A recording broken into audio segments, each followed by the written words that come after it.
then called out the name, though. As compared to most people who would, like, yell it out and do it. He would do it and then say it.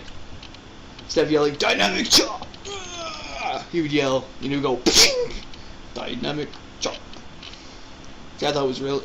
Well, it's the dramatic effect he was looking for, you know? And definitely Kinta is probably the most, traditional Japanese out of them all, though. Definitely. Well, I mean, if you listen to his, like, theme songs, it's got a very Enka, traditional Japanese sound to definitely. them. So, there's that to consider. Yeah, on the complete opposite side of traditional Japanese Kinta, we have the very modern hip-hop style Ryutaros. What do you guys think of Mr. Hip-Hop Meister there? Hell yeah, I mean, he breakdances. I want to break that. Yeah, he was definitely the breakdance fool. I mean, he even has the ability to randomly summon dancers out of anywhere just by snapping his fingers.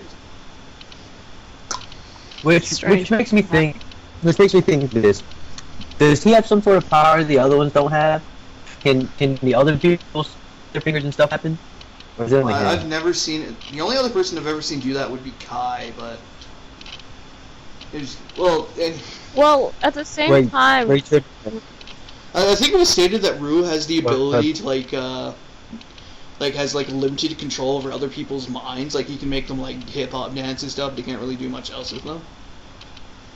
Yeah, there's something about Ryo that makes him strange, because he did hide inside of, Ryotaro for, like, the longest time without them really realizing it, when he was introduced, which makes, him a little bit different from all the others and can possess him and then, go on their merry way. Definitely. I mean, he's also, he's arguably, of course, the most youthful, most energetic out of the four of them, too, because, he basically has the mentality of a child, though. I mean, always doing his little crayon drawings and running around with a bubble gun spraying everybody. Wanting to go out and do fun things. Let's not remember, he also wanted to kill Rotaro for the longest time, too. Yeah. Well, it's mainly... Wasn't that Kai's command? Yeah, basically he was, but then, he kind of fell in love with Ari there, and he realized that if he killed Rotaro, Ari would get sad, and he wouldn't want to make her sad, though. The Deadliner, imagine, aren't the only ones we come across in the series. Of course, there's always the always lovable and candy procuring Danae. He's pretty cool. I think he's like based off like a Tengu slash ninja slash thing slash candy. Yeah. He was definitely like very obedient, subservient to Yuto, though. I mean, yeah, he reminded me of Gia from Kabuto a lot. In that way, where he would listen to Yuto for the most part, even though he was a jackass. That's not in the beginning. That's womanizer kind of deal with with the suits and the hat and the glasses and the soft, pleasing voice that women apparently find irresistible.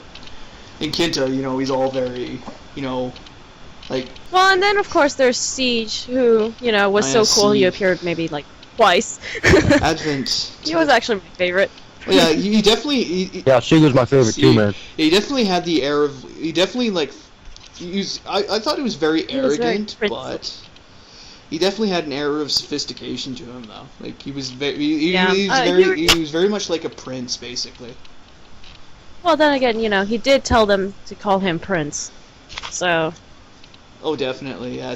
Sieg's hairstyle when he possessed Rotaro was just insane. It was like cornrows and... It was cornrows and extensions and a shit ton of hairspray somewhere. Boa, like a white boa. And then, he's probably my favorite Imagine, though. I don't know. Yeah. Because he had the power to make the other Imagine smaller. Yeah. Yeah. As seen in the Imagine anime.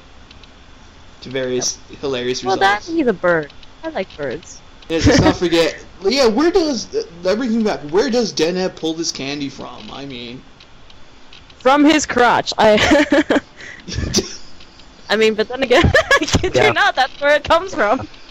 Well, definitely, the Imagine were one of the vital elements of the series that made it so good, basically. But they weren't the only. Especially the three primary female leads, really made the series, very watchable, especially for some of the, older males out there. And you'll know what I mean. Let's talk now about the girls of Den-O. When it comes to the ladies of Den-O, let's start at the start. First and foremost, it would be Yuriko Shiratori, or as we know her as Hana. What were your thoughts on Hana? Like, what did you think of her as a character? She was a good character. I mean, she seemed like kind of, I guess, quote, other than owner, the mentor of Den-O, or mentor of Den-O / Ryotaro. And you know, because she was the one who's like, you know, this is how you transform, you know, do this, that.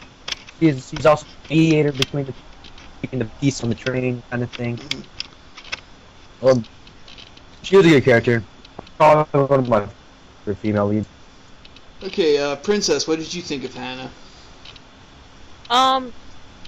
She was definitely a huge change from, you know, Hiyori from the last season. You know, she definitely said a lot more, did a lot more of her things. She was really, you know, sure of herself, which I really liked since, you know, I was kind of tired of, you know, the wallflower kind of characters that they presented in Kabuto. Even like Renge in there.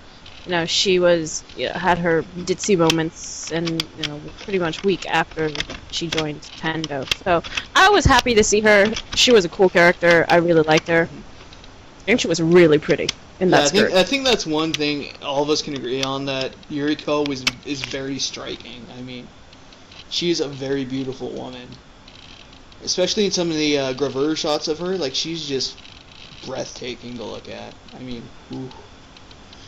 Unfortunately, she had to leave the show midway through its run due to a severe illness. And of course, she was replaced by a 10-year-old who was nowhere near as cute, but I'm not going to go there. Well, she's cute the childish way. Yeah, I'm not going to get into, like, I'm not going to get into Kohana, even though she was functionally the same character, although obviously she was younger, and the other characters, especially Imagine, didn't really take her as seriously anymore because she was, like, in the body of a 10-year-old. It's both a plot device and something to entice Whoa, fans. what the? Oh! Ninja Commander joins us. Welcome. Like I am a ninja. He is a I ninja. hide in the shadows. Okay, anyways, thanks for that input there, Ninja. Okay, we're gonna move on now. Ninja is like, yeah. That was unexpected, but hey, the more the merrier. Okay, let's move on to the other resident of the Denliner, one Naomi, better known as the Coffee Maven. She's very perky constantly and always has a tendency of liking to experiment with new coffees. Unfortunately, all of which are made out of the sound of time, and to humans taste like utter dog shit. Though Imagine seem to get all high over it. Ninja, what did you think of Naomi? At first I was like going, okay, what does she do for this? She's just like the maid that's supposed to like basically take care of everyone and just give out her advice on how things should be. And of course she's probably also to entice another grabber model in there and just be like, ooh, we got another pretty one in there. Plus also the way her plot is into it, I think it's more of what to say she just works there. Oh, definitely. Okay, Princess, what did you think of her? She was definitely the Genki girl of the series right there. I thought her thing with the coffee was hilarious. I liked her a lot. Her costume, when I first saw it, I was kind of shocked, really. I wasn't sure to make out of it, but it kind of grows on to you after a while when you stare at it for long periods of time and then realize, okay, she can work it, you know? Yeah, not too many girls can work off the skin-tight spandex maid waitress look like she could. But we all appreciate her for it.